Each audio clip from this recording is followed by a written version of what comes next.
Este podcast é da responsabilidade da Fundação GDA.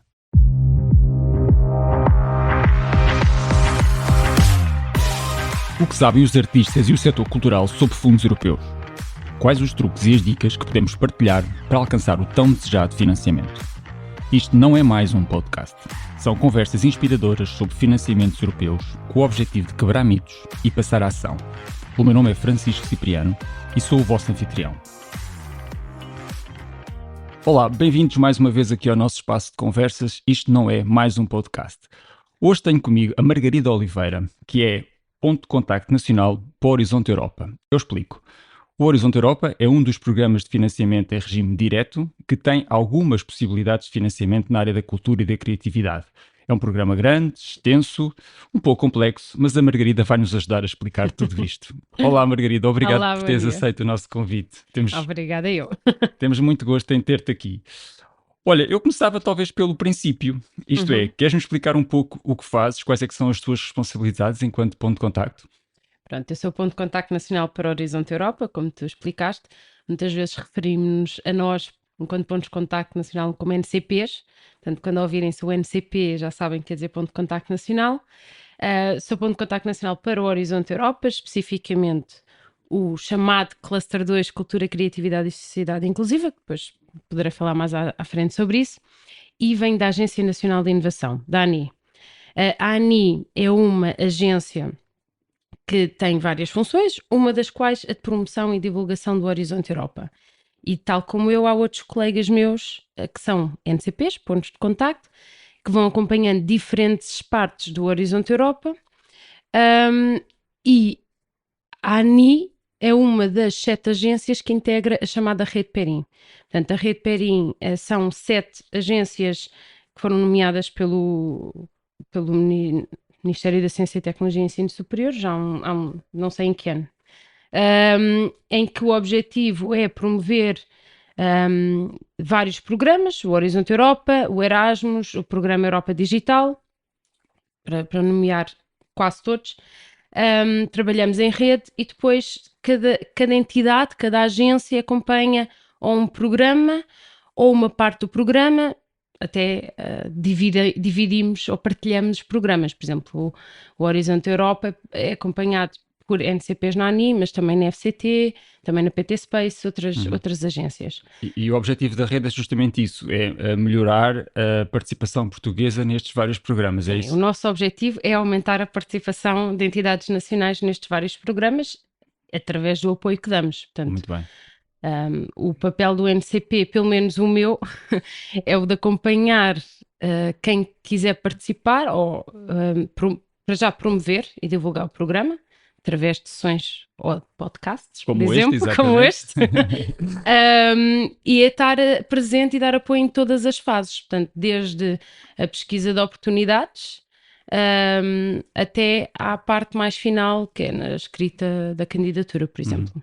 Sim, já vamos falar um bocadinho disso. Ok, pronto, não fizeste lindamente, não fizeste lindamente, porque isso é um tema que me interessa, okay. É um tema que me interessa e também penso que vai interessar a quem nos está a escutar. O Horizonte Europa é talvez um dos maiores programas, se não talvez mesmo o maior programa de gestão direta, e é algo complexo. Será que nos podias, assim, de forma breve, explicar o programa só nos seus principais eixos e onde é que está, então, aquilo que nos interessa mais, que é a cultura, criatividade e sociedade inclusiva? Ok. Então, Horizonte Europa, eu por acaso também tenho aqui, sim. Como tu disseste bem, grande, e eu não diria algo complexo, eu diria bastante complexo. É muito difícil navegar no Horizonte Europa. Assim, a principal mensagem é um programa que pretende apoiar e financiar investigação e inovação. Pronto, é este o grande foco. E depois, conforme os instrumentos dentro do próprio Horizonte Europa, alguns serão mais focados na inovação, outros mais na investigação. Pronto, há vários instrumentos de financiamento dentro do Horizonte Europa. Em termos de estrutura, assenta em 3 grandes pilares. O pilar 1, muito virado para a investigação mais básica, mais fundamental, vamos dizer, pura e dura, e aberta a todas as áreas do conhecimento. Dentro do pilar 1 há N instrumentos de financiamento, cada um com os seus objetivos e as suas regras. E é onde há espaço até para, vamos dizer, projetos a título individual, ok? É onde indivíduos podem candidatar sozinhos, sem depender de ninguém ou ter parcerias. Vou saltar para o pilar 3, que é o pilar mais virado para a inovação, portanto, muito grande foco em tecnologias disruptivas, novos mercados, etc. Também aí dentro com vários instrumentos, os seus objetivos próprios e regras. E depois temos o pilar 2, que é onde está o tal Cluster 2. O pilar 2 aqui, se calhar, é a mistura entre a investigação e a inovação puras e duras.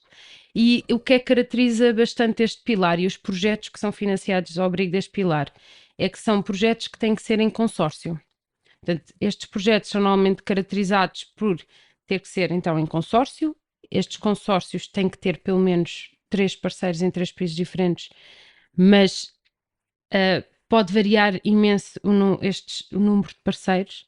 Há consórcios, há projetos com 7 parceiros, outros com 20. Portanto, varia muito. E não perguntem qual é o número mágico, porque não há um número mágico. Eu apanho muito essa pergunta: qual é o número 7 parceiros que tem que ter? O número de parceiros suficiente para responder ao desafio. Pronto. São projetos normalmente, pelo menos, vamos dizer, 2 milhões de euros, mas aqui também temos projetos a chegar aos 10 milhões. Isto varia muito, ok? O pilar 2 é muito grande e muito vasto, e são projetos que normalmente variam entre 3 a 5 anos. E ainda dentro do pilar 2, ainda temos uma maior divisão, que é nos tais chamados clusters. Os clusters estão divididos por grandes áreas, vamos dizer, temáticas ou grandes desafios societais. Temos, por exemplo, um cluster que se dedica à saúde. Depois, dentro da saúde, há N coisas que podem ser estudadas ou abordadas. Temos um cluster, uma parte dedicada ao clima. E depois temos, então, o cluster 2, que se intitula Cultura, Criatividade e Sociedade Inclusiva.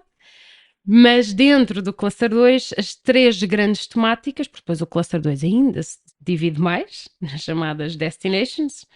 As grandes temáticas são a democracia e governança, o património cultural e as indústrias culturais e criativas e as transformações sociais e económicas. E aqui dentro também temos muitas temáticas. Portanto, é complexo. E não sei se respondi, se é preciso elaborar mais, não, mas em resumo é isto. Respondeste muitíssimo bem, explicaste muitíssimo bem. O que é que eu ia acrescentar? Não é acrescentar, era de facto essa referência que fizeste para o afunilar, não é? Ou seja, a nossa audiência é sobretudo constituída por artistas, pessoas ligadas à criatividade e à cultura, portanto, independentemente do Horizonte Europa ser um programa, como tu disseste, gigante, a atenção, se calhar, deve Cluster ser 2. para o Cluster 2 e para aquilo que lá se passa e para no fundo, analisar essas temáticas. Eu vou fazer-te uma pergunta que é quase uma confirmação, mas eu gostava de ouvir a tua opinião. Frequentemente em outras calls, por exemplo, da Europa Criativa, a call é um bocadinho aberta. Isto é, nós conhecemos as prioridades da call, conhecemos os objetivos e formulamos a nossa candidatura. Eu sinto, e não sei se estou certo, mas que o Horizonte Europa é um bocadinho ao contrário, ou seja, a call quase que nos diz tudo. Fala-me um bocadinho disso, porque eu acho tão diferente e tão interessante. É isso mesmo. É isso mesmo, portanto, no Cluster 2. O Horizonte Europa tem oportunidades que são completamente abertas. E não quero deixar de referir isso, mas especificamente no Cluster 2, aquilo que a Comissão quer é financiar projetos que vão aumentar conhecimento ou que vão gerar produtos, que vão gerar tecnologia, vão gerar inovação, o que quer que saia destes projetos, que é este o objetivo, portanto, é investigar e inovar, mas alinhado com as prioridades políticas da Comissão e com as suas agendas. E depois nestas temáticas que eu referi, no ambiente, sustentabilidade, saúde, migração, pronto, alinhado com estas prioridades. Portanto, o que a Comissão quer é, no fundo, que a longo e médio prazo gere conhecimento, métodos, tecnologias, produtos, o que quer que venha, de certa forma, até contribuir para definir políticas no futuro ou contribuam para atingir estas metas definidas pela Comissão. E isto é muito importante, porque é aquilo que se chama uma abordagem top-down. Ou seja, está definido, a Comissão identificou o problema e o fenómeno que quer estudar. E agora diz assim, dentro destas temáticas, há este problema, e nós queremos que a comunidade desenvolva projetos que vão dar resposta a estas problemáticas. Portanto, sim, os concursos estão bastante bem definidos, a Comissão sabe bem o que quer, mas ainda há algum espaço para criatividade. Há algum espaço porque aquilo que é esperado das entidades europeias e de quem se vai candidatar é que seja inovador, seja ambicioso no como. E às vezes é uma questão também de criatividade, de saber dizer como é que nós vamos contribuir para atingir dada meta, e se calhar a parte inovadora e criativa é até como é que nós vamos lá chegar. Mas claro, tem que ser concreta, não pode estar lá no éter da nossa imaginação. Mas sim, eu não sei se respondi ou Respondeste, se pois. estou a falar no abstrato ou se Não, posso não, tentar não, dar não. um exemplo. Não, respondeste lindamente. Ok. Se calhar o exemplo não é mau daqui um bocadinho para ajudar as pessoas a configurar Sim. as suas ideias, mas respondeste lindamente, porque eu insisto sempre naquelas questões, não é? O como, porquê, quando, onde, não é? Na definição Exato. de projeto. E de facto aqui o que nós já temos, precisamos é de trabalhar bem o como, não é? Portanto, a sugestão é... Temos até um bocadinho do porquê, temos um bocadinho do quê, porquê, exatamente, falta o como, não é? E portanto, eu acho que o truque seria, a mensagem seria ler com muita atenção as calls, porque lá está quase tudo, falta o como. E eu gostava de acrescentar aqui também, falaste no Europa Criativa e naquilo que é, e peço desculpa às minhas colegas do Europa Criativa se eu disser aqui uma asneira, mas a ideia que eu tenho é que aquilo são concursos que são anuais e são os mesmos todos os anos. Depois tem ali um período em que abre e fecha, mais coisa, menos coisa. Sim, Vocês já sabem quais são as linhas de financiamento. Há um plano anual que pode acrescentar ou desacrescentar qualquer coisa, mas grosso modo é assim. Pronto. Horizonte Europa, Pilar 2, Cluster 2, não. Portanto, estes concursos que nós estamos a falar, que estão definidos pela própria Comissão, o Cluster 2 funciona há 2 anos. É um programa bianual, é chamado Programa de Trabalhos. Este programa, cada vez que este programa de trabalhos é publicado e é oficial, contém lá então os tais concursos que vão abrir nesses 2 anos, para os 2 anos a que se está a referir o programa de trabalhos. Para explicar, nós agora tivemos um programa de trabalhos para o ano 2021 e 2022. Foi publicado em 2021, tinha os concursos do Cluster 2 para 2021 e tinha os concursos do Cluster 2 para 2022. Agora vai ser publicado no fim deste ano, estamos no fim de 2022, o programa de trabalhos para o próximo biênio. Então vão estar publicados os concursos para 2023 e 2024. Cada concurso, na linguagem do Cluster 2, é um tópico, ok? E cada tópico é único e não se volta a repetir. Portanto, se está previsto um tópico que é a minha cara no ano 2023, dificilmente se repete. Às vezes repete-se. Isto é complexo. Ok. Portanto, vamos ter na ideia que se virmos uma oportunidade que queremos, devemos tentar agarrá-la naquele momento, porque pode vir a aparecer, mas já num ciclo daqui a 2, 3 anos. Com uma okay? outra diferença, por exemplo. Ou com uma diferença. Uhum. No Cluster 2 começa a aparecer alguma repetição de alguns tópicos, portanto, de concursos, mas com a diferença de que também no Cluster 2 há projetos que são definidos como RIAs, Ações de Investigação e Inovação, que são muito para a investigação já mais inicial, vamos dizer, numas fases mais iniciais da pesquisa, de tentar perceber se isto funciona, produzir novo conhecimento mais básico. E a fase a seguir, na linha temporal daquilo que é a investigação e o desenvolvimento de ideias, de métodos, produtos, etc., temos uma fase no meio que é já tenho uma ideia, já tenho um produto e agora vou testar, vou fazer protótipos, vou testar já numa escala um bocadinho maior esta minha ideia. São as chamadas ações de inovação. Então, pode acontecer a repetição de um tópico, de um concurso, se num ano foi uma num RIA nível diferente, portanto. E depois já na fase a seguir de desenvolvimento. Pronto. Eu estou a tentar usar uma linguagem mais acessível. Sim, mas explicaste muito bem. Pronto, eu queria fazer essa nota porque é importante sabermos que são únicos. Cada tópico é único. E é isso. É único. Pronto. Olha, e o que é que sentes que para as entidades é mais difícil? Quais é que são as questões mais frequentes que te colocam? A maior dificuldade é entrar. a entrar no esquema.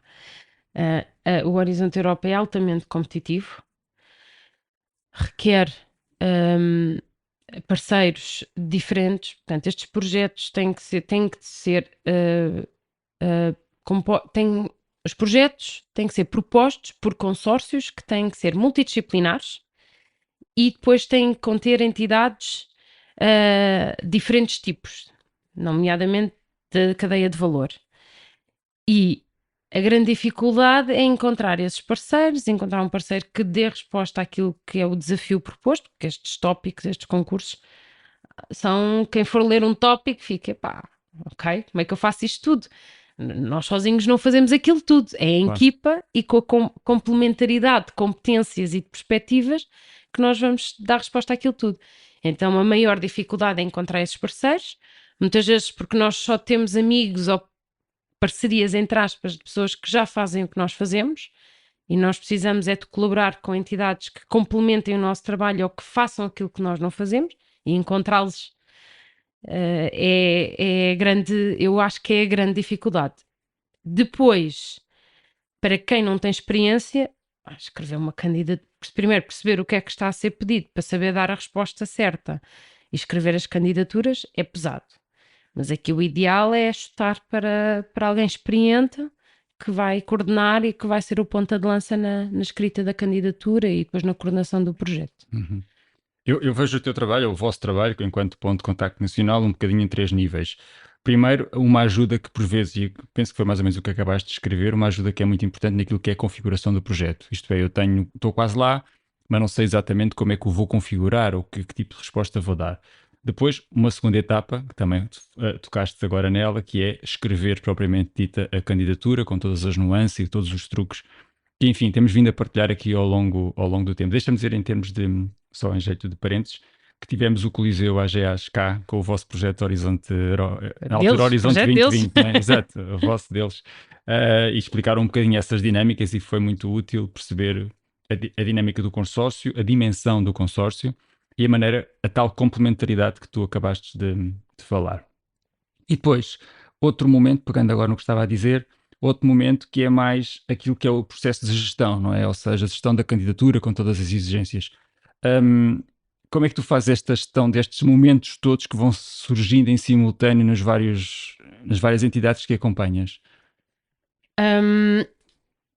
É assim, em termos da revisão de candidatura, tendemos a dar prioridade se a coordenação for portuguesa, nacional e não de outro país. Uhum. Mas podemos dar algum apoio e depois, pronto, essa gestão às vezes é difícil e tentamos sempre dizer com tempo, façam sempre com tempo, com a maior antecedência possível. Nós às vezes estamos à espera de ter o produto final para mostrar e depois em cima da hora as pessoas enviam-nos as candidaturas ou as perguntas pontuais é fácil dar resposta em cima da hora. Rever uma candidatura de 40 páginas não vai ser fácil. E se calhar às vezes até muito mais útil e frutífero se receberem feedback a meio do que já com uma coisa completamente montada, já é mais difícil claro, dar indicações. E depois acho que a melhor estratégia para quem está a ouvir e aquilo que eu acho que é o ideal é ser passo a passo, ou seja, eu estou agora, sou uma entidade a ouvir aqui o podcast, o primeiro passo é, ok, falar com o ponto de contacto, se calhar dizer, eu quero dar-me a conhecer, há agora oportunidades? Sim, não. Que estratégias é que podemos adotar? Que documentos ou ferramentas podemos usar ou o que é que devemos seguir? Primeiro passo, perceber onde é que está a informação, perceber se há ali oportunidades naquele momento ou não. E depois segundo passo, eu já identifiquei uma oportunidade. Ok, então o que é que eu tenho que fazer agora? Em vez de querer fazer logo tudo de uma vez, podem-nos usar a nós, pontos de contacto nacional, para irmos fazendo o acompanhamento passo a passo, porque é mais fácil para nós e para vocês. E também, se vocês derem conhecer a nós, às vezes surgir uma oportunidade, eu se calhar vou-me lembrar, eu já falei com alguém que eu sei que faz isto e é perfeito para ele e envio. Eu acho que fugi à tua pergunta. Não fugiste, mas... não fugiste. Não, ok. Não fugiste.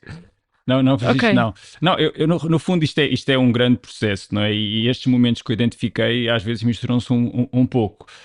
Mas eu acho que me passaste uma mensagem super importante, que é eu explicar um pouco qual é que é o vosso trabalho. E eu defendo muito, eu acho que o vosso trabalho é notável. E quando eu digo vosso, não falo só da ANI, falo nos colegas do Erasmus, falo nos Uhum. colegas da Europa Criativa. Ou seja, e acho que às vezes as pessoas se retraem um bocadinho de chegar até vós. Não têm aquela. Eu digo sempre: vão falar com os pontos de contacto, eles estão lá justamente para vos ajudar e para vos passar as mensagens que Sim. são certas. Eu estou sempre a dizer isso, estou sempre a dizer que de facto são sítios onde vale a pena bater à porta. E eu tenho acompanhado o vosso trabalho, sei que vocês, na altura das escolas, se desmultiplicam em ações online, fora do online. Vocês são uma equipa bastante grande, no sentido em que as pessoas estão organizadas por temas e, portanto, Uhum. muito acessíveis. Um pouco neste contexto, perguntava: sentes que depois deste esforço todo já há resultados medíveis, já estamos um bocadinho melhor naquilo que são aquilo que é a nossa performance enquanto país? Então é assim. Pronto, o Horizonte Europa é um programa para a investigação e inovação, mas deste tipo já existiram outros. Este é o nono programa deste género. O programa anterior é o H2020, o Horizonte 2020, e vale a pena saber isto, porque a melhor forma de nós também participarmos e aprendermos é olhar para o que já foi feito. Exato. Portanto, os programas vão evoluindo, vão mudando, vão ser introduzidas novas regras, novas prioridades, novas nuances, etc. Mas assenta no programa anterior, ok? Portanto, há muitas semelhanças, há diferenças e há semelhanças com o programa anterior. Eu sou ponto de contacto nacional nesta área há 1 ano e meio, parece que é muito tempo, mas não é. Portanto, eu não consigo dizer que se estamos a melhorar ou não, porque eu consigo falar dos resultados do atual programa, mas ainda não consegui fazer uma análise para trás. Mas também posso dizer que os programas também vão mudando, as prioridades, os concursos. Portanto, já no H2020 havia um foco e uma prioridade para o património cultural, já há projetos nessa área, já há projetos em dúvida na inclusão social, mas este foco nas indústrias culturais e criativas, por exemplo, é novo, aparece no novo programa, portanto Uhum. eu não Não consigo há histórico. dizer, sim, portanto vamos ter atores novos também conforme as prioridades da Comissão vão mudando, ou o foco que a Comissão vai dando e que se reflete nestes concursos, portanto vamos sempre tendo novas entidades a participar. Uhum.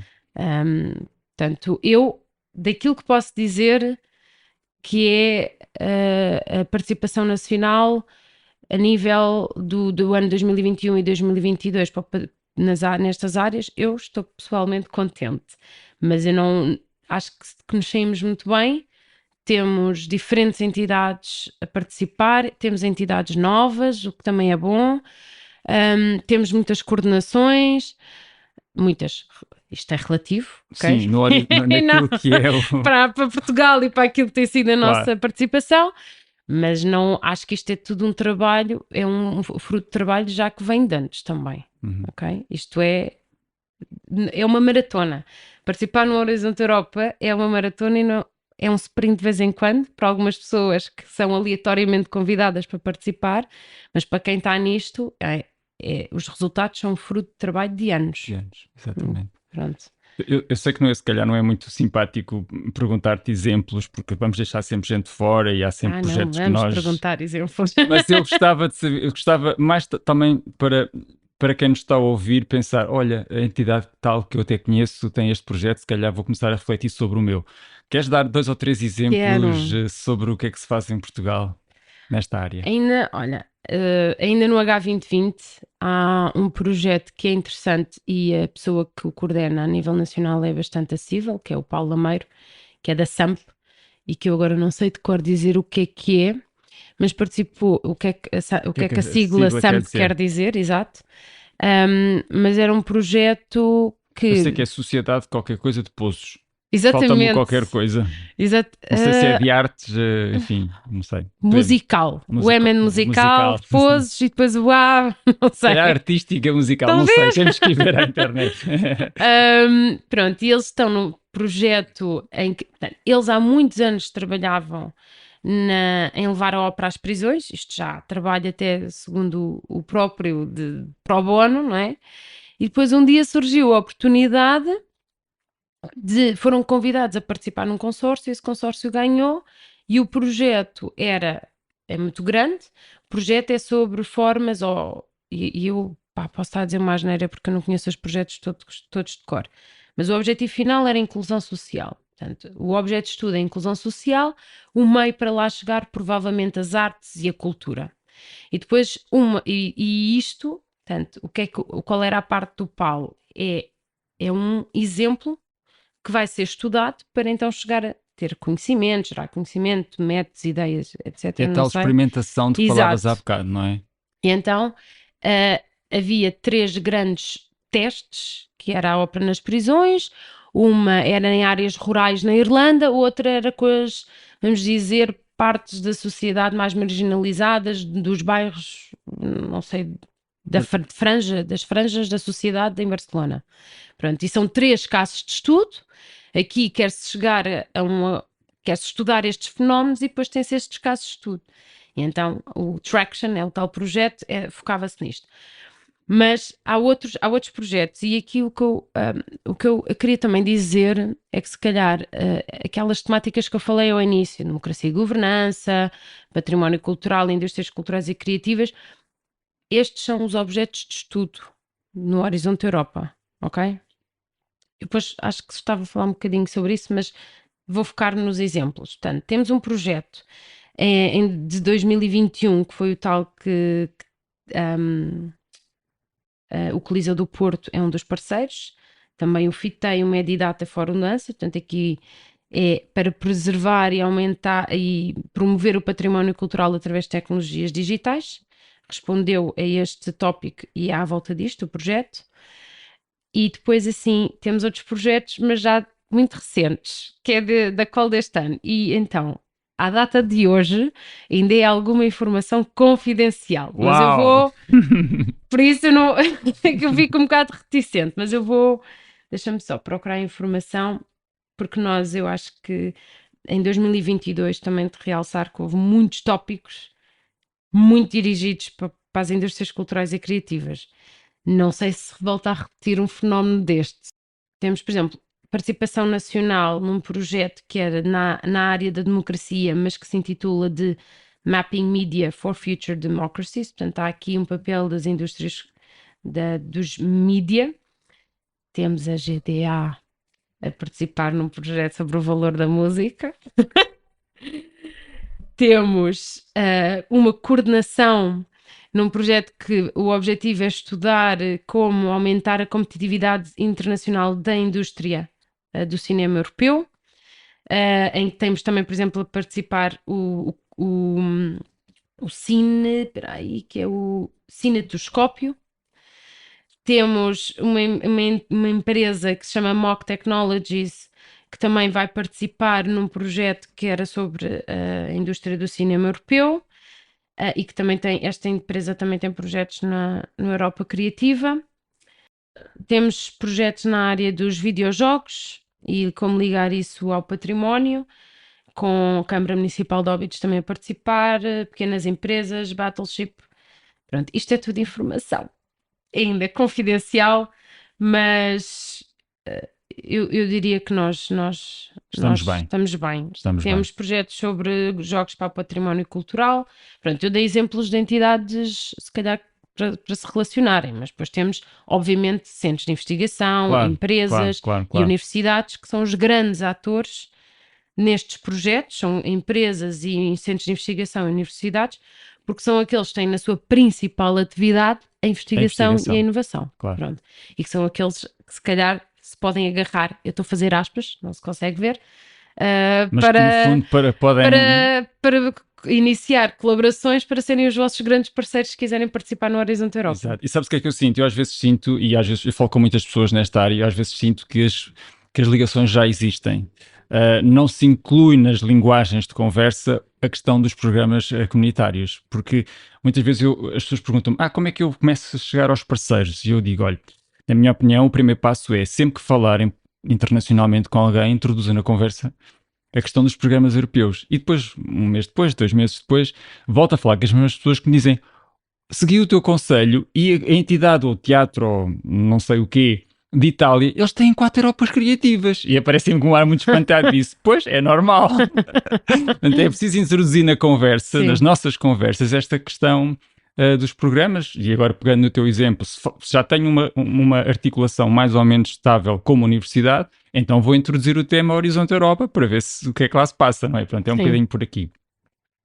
Olha, eu gostava de chamar aqui um tema, pronto, que é um tema novo e que vem com esta nova geração de projetos, que são os chamados temas transversais. Uhum. Isto é muito patente no Erasmus, é muito patente na Europa Criativa, é algo patente no Horizonte Europa e cai sobretudo uma coisa que tem criado aqui um sururu, que é o Plano de Igualdade de Género. Sim. Fala-me um bocadinho disso, até que ponto é que as pessoas devem ficar assustadas, preocupadas, ou se é algo pacífico, que no fundo é mais uma tarefa que se tem que cumprir.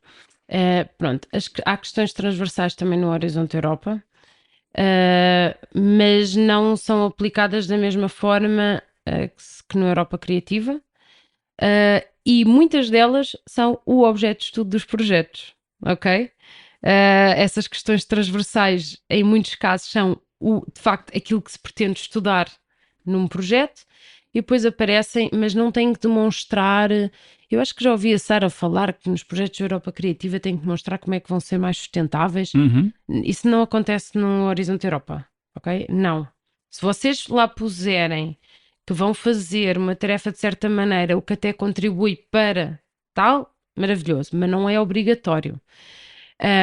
Em relação o que é que o género, onde é que o género entra no Horizonte Europa, e que é uma grande questão, entra em 3 dimensões.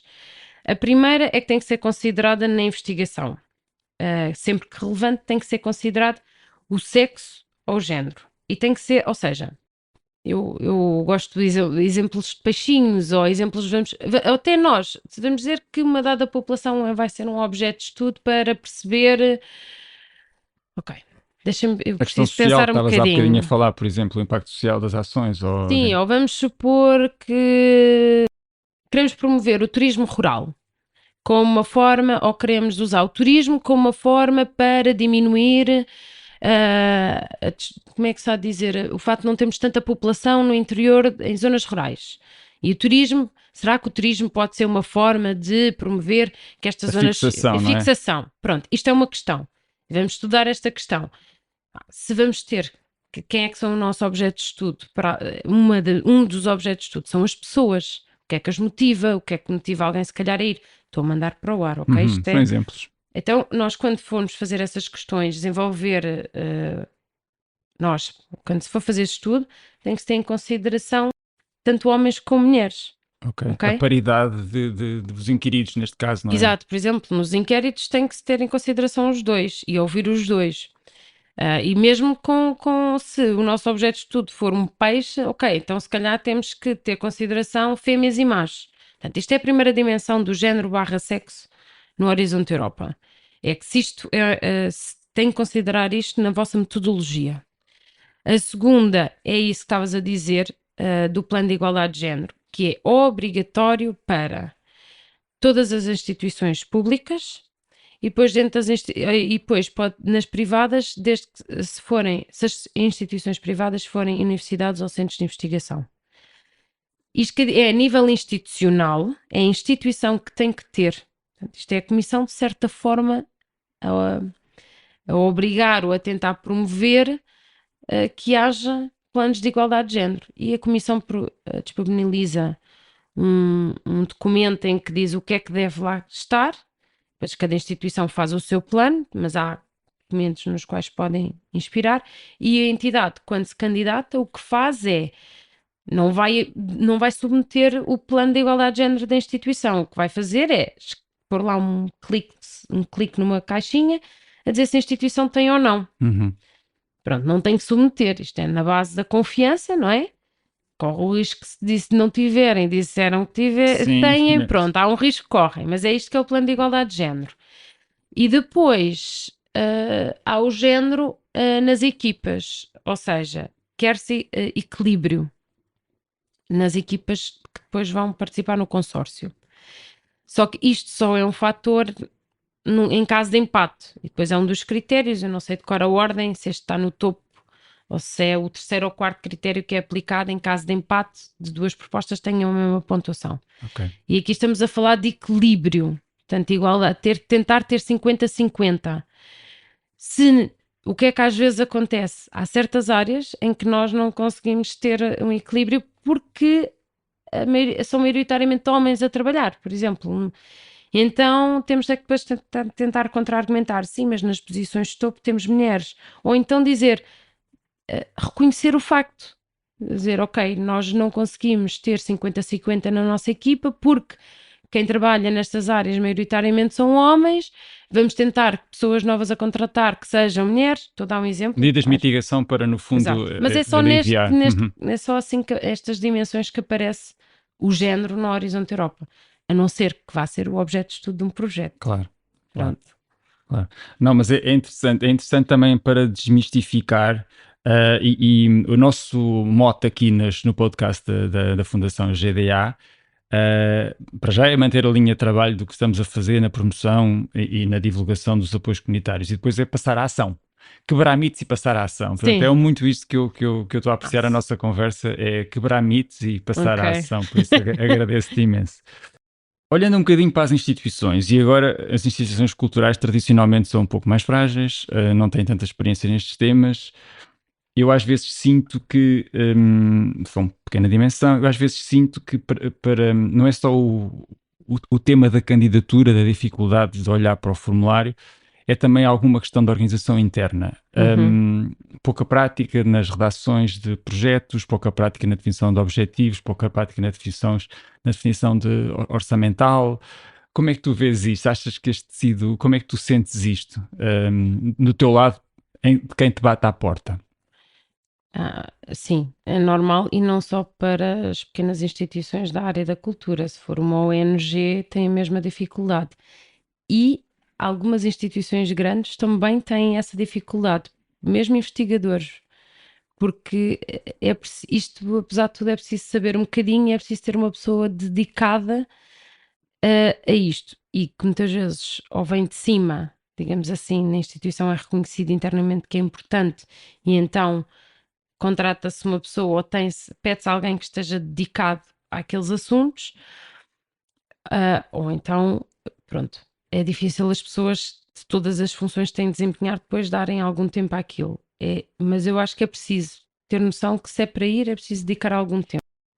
Aqui, pronto, lá está, nos projetos que eu promovo e acompanho, que são aqueles do Cluster 2, estamos sempre a falar em consórcios. Portanto, eu vou voltar a repetir. Numa primeira experiência, chutem para quem é o coordenador.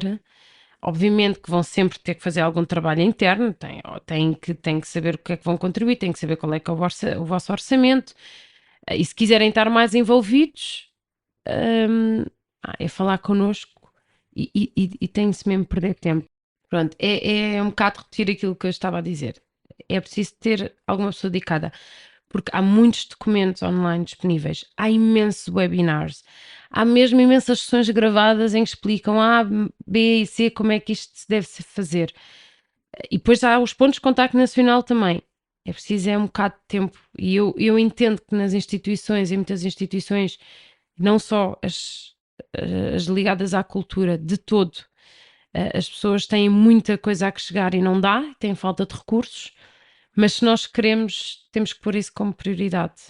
Ou então têm a sorte de ser chamados por alguém com quem já colaboraram para integrar uma candidatura e eles vão fazer tudo. Mas até Pronto. nisso é preciso nos posicionarmos, não é? É preciso perceber como é que chegamos a essas entidades que... É assim, o que é que eu diria que é estar visível? Parece que aquilo que eu estou a dizer é redundante, mas, ou óbvio, mas como assim estar visível? Trabalhar com colaborações, integrar redes internacionais, tanto na nossa área de trabalho, como procurar colaborações com entidades complementares ou que não fazem o que nós fazemos. E quando digo estar presentes, é mesmo estar presentes e visíveis, mostrarmos o nosso trabalho, irmos a sessões, algumas até de formação, ir a sessões de networking, ir a sessões de matchmaking, ações que são de propósito, para isto, para promover as colaborações e o estabelecimento de parcerias no âmbito dos programas, etc.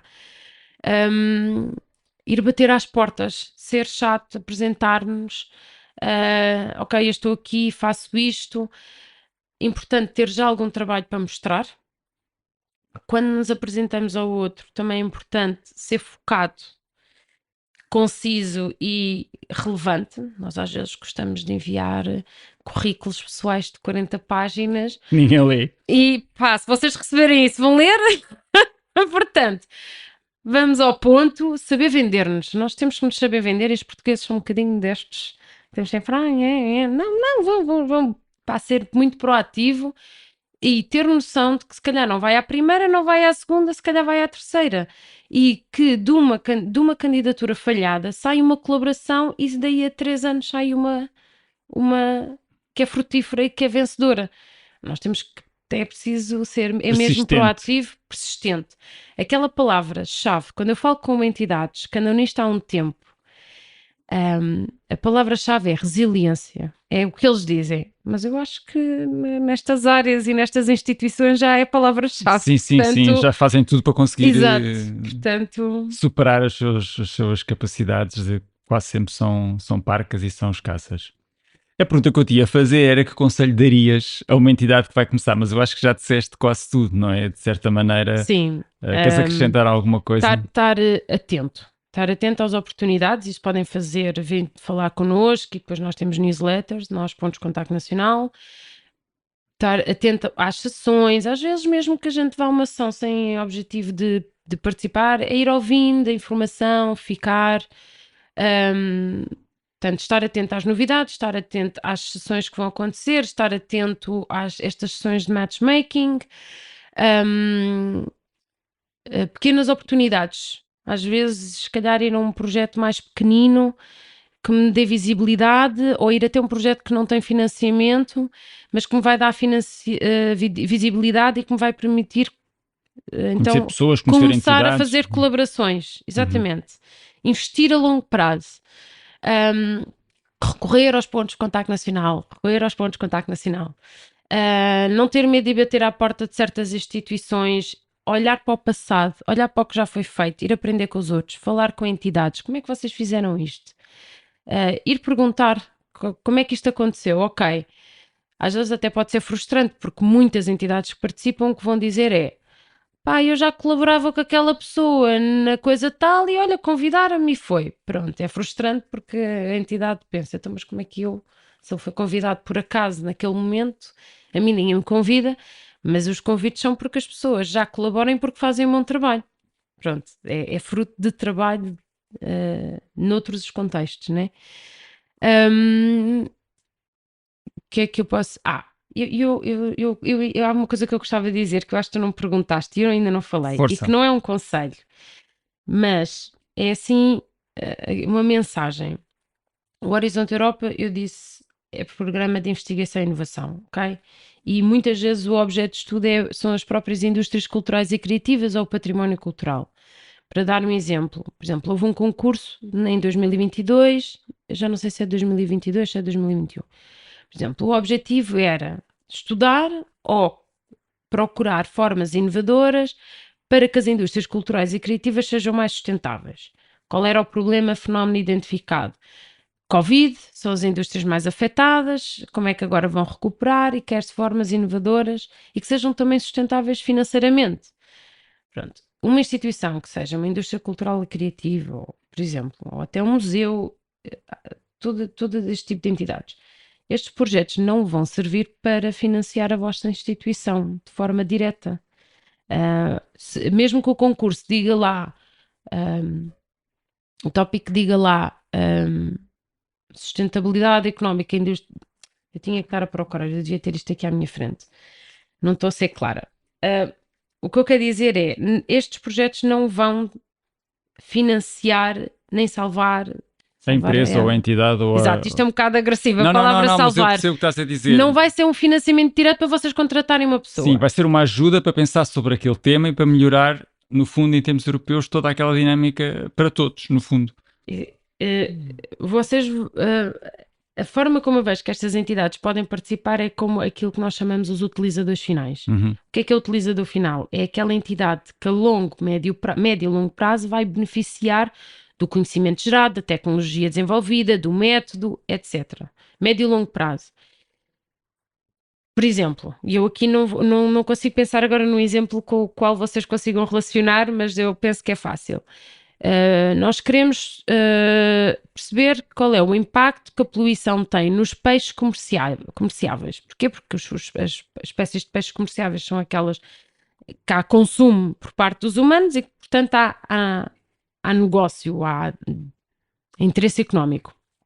E então, quem são os utilizadores finais? A sociedade em geral, os consumidores de peixe, os pescadores, se calhar, todos os intermediários na cadeia de valor, os supermercados, pronto. E depois poderá haver também o que é que também pode ser o utilizador final, ou uma entidade relevante na cadeia de valor neste caso. Uma ONG que queira proteger uma área marítima protegida e então quer-se evitar a poluição ou quer-se evitar a pesca naquela zona. Uma Câmara Municipal. Portanto, este é o conceito de utilizador final. E como é que podem participar nestes projetos? Como as entidades que vão identificar as vossas necessidades, as necessidades para que possam orientar a investigação, para que os resultados que vão sair destes projetos façam mais sentido para depois serem utilizados, não é? Não é ter um teórico a dizer isto era muito bom para vocês, este método era muito bom, ou esta medida política é muito boa, mas depois não encaixa com a realidade. Portanto, é identificarem as vossas necessidades, é darem a conhecer o que é a realidade no terreno. Pronto, é um bocadinho nesta perspectiva e eu queria passar um bocadinho esta mensagem. E queria também passar a mensagem de porque participar se não é porque não vai dar dinheiro para eu poder contratar um técnico para trabalhar na minha instituição. Ou não vai financiar diretamente a minha peça. Não, de forma direta, não. Todas as atividades que vão ser desenvolvidas no âmbito do projeto são financiadas. É possível alocar um recurso humano ao projeto. Isso é uma despesa elegível. Mas é o recurso humano no tempo que vai dedicar àquele projeto específico. Mas porquê participar? Porque isto depois pode parecer um bocado desmotivador, mas vocês vão alargar a vossa rede de contatos, vão trazer imenso conhecimento para a vossa instituição, vão poder melhorar processos, vão ter ideias novas. Vão trabalhar melhor, vão trazer visibilidade para a vossa instituição e para o vosso trabalho, o acesso que vão ter a conhecimento, a práticas. Outra coisa muito boa é a troca de boas práticas entre instituições, entre entidades. É mesmo, quem participa diz que vale a pena participar. Agora só não quer é que vão a engano achar que vão conseguir financiar certas coisas, certo equipamento. Não é que equipamento não possa ser alocado ao projeto, mas não é o grande objetivo, não é o objetivo final. Pois, eu acho que o princípio é olhar também porquê um Horizonte Europa, porquê uma Europa criativa. Todos têm funções diferentes e é preciso ter isso presente. Exatamente. Quais os objetivos do programa, mas que vale a pena participar. Vale, e portanto eu acho que os convidados que vocês vão ter aqui vão poder dizer-vos isso, não é? Sim, a nossa colega do Coliseu foi super clara no projeto que apresentou e o Coliseu, eu fiz essa pergunta, retirou imensas mais-valias e salda o projeto como super positivo. Pronto, ainda bem, porque eu acho que com quem falarem é essa a experiência. E pronto, há bocado perguntaste qual é o conselho que darias, e eu depois meti para aqui no meio isto, mas vão falar com outras entidades, mesmo que não sejam os vossos pares diretos, por exemplo, irem falar com ONGs, instituições que apesar de não fazerem exatamente o que vocês fazem, sentem as mesmas dificuldades e portanto conseguem relacionar-se convosco e tanto entidades que já andem a tentar como entidades que já conseguirem perceber o que é que foi trocar boas práticas, trocar experiências. Acho que também é um conselho que eu daria, é irem, darem-se a conhecer e irem falar com outros para perceber como é que podem participar, como é que fizeram, qual foi a experiência, etc. Voltei atrás, pronto. Hum, Talvez para terminarmos te perguntasse mais duas coisas. Primeiro, onde é que é possível encontrar informação relevante sem dispersão? Isto é, qual é o conselho que davas? Onde é que vale a pena ir ver a informação? Porque nós sabemos que a internet é frutífera em documentos e nem sempre são as fontes fidedignas. Portanto, qual era o conselho que darias em termos de informação? Era a primeira pergunta.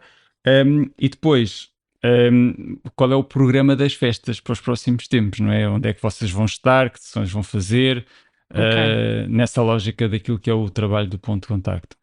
Então, onde é que está a informação?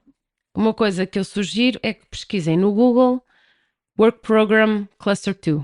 Pronto, podem ir ao portal Funding and Tenders, mas mesmo aí é preciso saber navegar lá. A questão é, estes programas de trabalho, uma vez publicados, conseguem encontrar online a versão oficial. Podem encontrar uma versão oficiosa, porque estes programas de trabalho começam a ser trabalhados muitos meses antes, mas nós, pontos de contacto, temos acesso a eles através de uma certa plataforma que se chama GNAD. Portanto, eu diria que a segunda forma de vocês encontrarem as oportunidades é os pontos de contacto nacional. Venham falar connosco, nós enviamos os links certos para encontrar a documentação certa e que é focada. E pronto, eu diria que é assim a forma mais óbvia de encontrar a informação. Work Program Cluster 2. Ok. E podem encontrar uma versão oficial ou uma versão oficiosa e uma versão não final. Porque há um momento em que estes documentos são oficialmente publicados e tudo o que é antes disso são documentos em evolução e a serem trabalhados e que podem não ser depois a versão Final. final. Mas que no fundo, desde que seja Já vos dão uma grande já dá uma orientação. orientação muito E fidedigna, não quanto é? mais cedo olharmos para eles, melhor. Aliás, isso era uma coisa que há bocado estavas a falar e não te quis interromper. O Horizonte Europa tem essa componente, ou seja, as escolas são apresentadas com imensa antecipação. Ou seja, não há razão para depois dizer, a cola abriu, não tive tempo. Ou seja, eu sei que depois há um tempo certo, não é? Quando abre e quando fecha. E Exatamente. esse tempo existe. Mas o programa anual, bianual, identifica com muita antecipação o que é que vai acontecer, mesmo sem sabermos quando é que vai abrir. Portanto, há margem para começar a trabalhar. Sim e não. O programa é bianual, portanto, o próximo programa que vai ser publicado, expectavelmente no fim deste ano, em dezembro, vai ser os tópicos e os concursos para os anos 2023 e 2024. Assim que é publicado, as datas de abertura e encerramento estão fixas. Acabou. Agora, ele é publicado no fim de dezembro de 2022, ok, os concursos de 2024 temos muito tempo. Os de 2023 não temos muito tempo, porque o que está previsto é encerramento dos prazos em março de 2023. Ora, ele só é publicado em dezembro de 2022, 3 meses. Portanto, sim e não. Então vale a pena começar a olhar para os drafts. Não, tem que se olhar para, não é vale a pena, tem que se olhar para os drafts e aí são os pontos de contacto nacional que são o vosso apoio. Nós temos uma plataforma que se chama GNAD, que permite que vocês acedam a esta informação, depois vocês têm que concordar com os termos de utilização e de confidencialidade. Pronto, mas nós damos acesso através desta forma. Ok. E programas das festas, O coisas que vai programa das acontecer para o festas. próximo, onde vão estar, apresentações, parceiros, fóruns.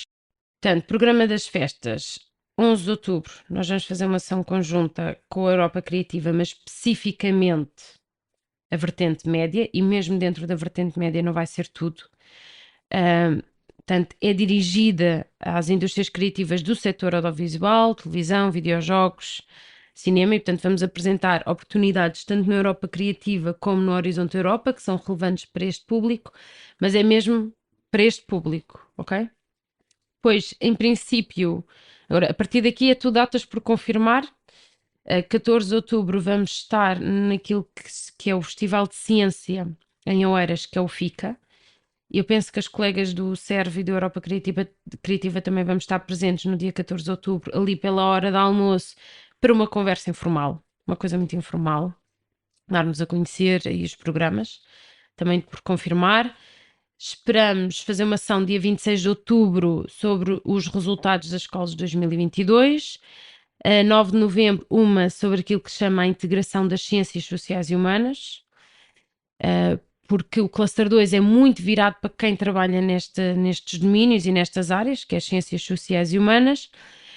mas há oportunidades nos outros clusters, e é esta a nossa mensagem nesta sessão. 16 de novembro, o que esperar em 2023 e 2024, sendo que se vocês forem ao GNAD ou falarem connosco já conseguem ter essa noção. 29 de novembro, potencialmente uma sessão para como preparar uma proposta, e 19 de dezembro ter convidados sobre portanto, ter avaliadores de propostas como convidados para darem a sua perspectiva. Portanto, isto são datas todas por confirmar, e não sei se posso dar um cheirinho do que é que se espera para 2023, 2024 em termos de tópicos, portanto os tais tópicos concursos. Vou dizer os títulos dos tópicos, não dispensa a leitura do tópico. O título é meramente indicativo do que é que lá está pedido. Mas temos, por exemplo, um tópico que até é na área da democracia, que é a cultura, as artes e os espaços culturais para a participação democrática e expressão política, tanto online como offline. Isto para o ano de 2024. Para os anos de 2023 vamos ter um tópico sobre indústrias culturais e criativas para uma transição climática sustentável, revisitar a digitação do património cultural, o património cultural em transformação, Facing Changing with Confidence, nem sei traduzir muito bem isto e sinceramente não sei o que é que trata este tópico, mas pronto. Promover o desenvolvimento socioeconómico e a criação de trabalho nas áreas remotas e rurais através do turismo cultural. Mais uma vez um tópico para o sistema de inovação de videojogos. Promover a literacia cultural através da educação nas artes e promover a inclusão social. Um tópico na área dedicado ao Bauhaus, Nova Bauhaus Europeia, uma iniciativa da Comissão Europeia. Sim, já falámos aqui também sobre também isso. Sou ponto de contacto nacional para isso. És tu o ponto de contacto nacional? Muito bem, ficamos a saber.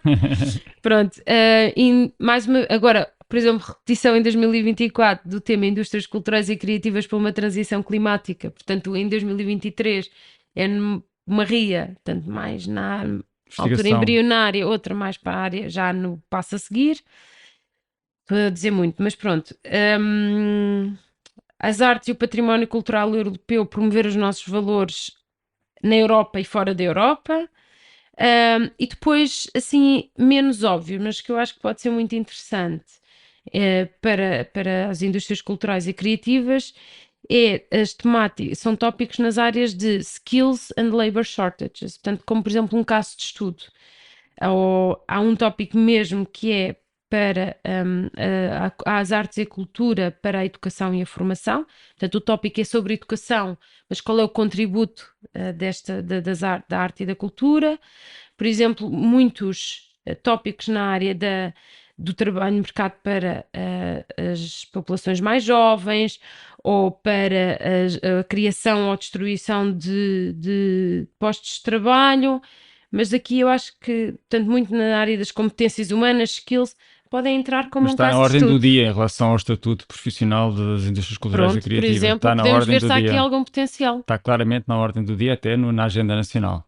Pode haver aqui algum potencial. Não sei se falei muito. Não, foi ótimo. Olha, Margarida, foi uma conversa fantástica. Acho que nos deste imensa informação. Sobretudo... mais. Vai dar nós na cabeça das pessoas. Não, de todo. Acho que foste claríssimo. Eu retenho uma coisa que é absolutamente essencial para mim e também penso para quem nos está a ouvir, que é a vossa abertura para ouvir as pessoas, para falar com as pessoas e para as ajudar. Estou a dizer que sim com a cabeça. Na formulação das candidaturas, isso é de facto o mais importante. E pronto, e resta-me dizer-te obrigado. Obrigada eu. E espero que também tenhas gostado de estar aqui connosco. Eu gostei. E pronto, é isso que tu disseste, eu vou repetir. Porque caso eu tenha dito muita coisa hoje e foi confuso, ainda por cima sem algum suporte visual, não é? Venham falar connosco. Pronto, não sei como é que podem fazer chegar os contactos, mas há certeza que tu... Sim, nós no site da Fundação GDA temos os contactos dos programas. Pronto, ótimo. Então, é isso. Olha, uma vez mais, muito obrigado. Obrigada eu. Obrigado por estarem desse lado e até uma próxima conversa. Prometemos continuar a dar informações sobre financiamentos europeus para a arte, cultura e criatividade e a partilhar convosco mais projetos inspiradores. Este podcast é uma iniciativa da Fundação GDA no âmbito da formação e desenvolvimento. Estamos juntos, no mesmo palco.